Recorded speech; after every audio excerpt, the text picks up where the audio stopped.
those congratulations, Mr. Mutsangwa, have not come yet from the head of the SADC Troika, who also happens to be Zambia's president.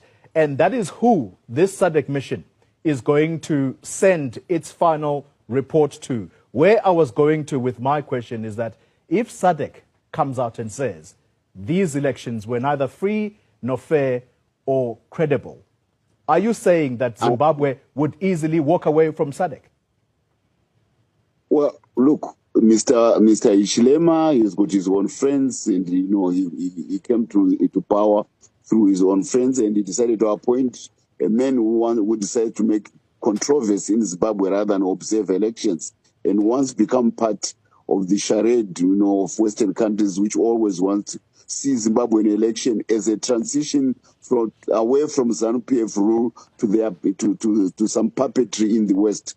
That is not going to happen in Zimbabwe, because the reason why there's been continued or persistent contestation is that the West would like to see the back of a national liberation movement out of power in Zimbabwe.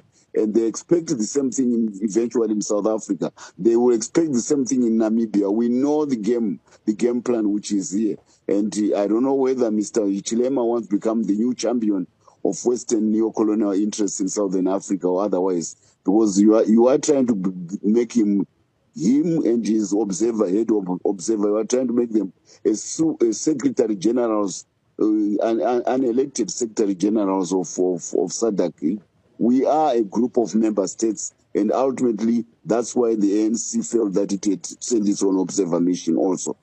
Are you suggesting that President Hichilema has some kind of agenda against Zimbabwe using the SADC structures?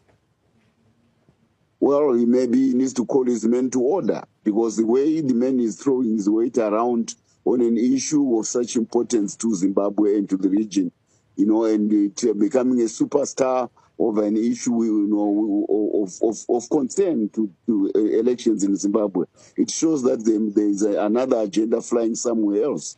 We are here to help constructively make this region peaceable. We want to build multiracial societies. We have always been sensitive to the historical realities where we emanate from, which, of course, the part of Mr. Hichilema is not part to, but all the other countries in the region are part to. So we know the issues at stake in Southern Africa.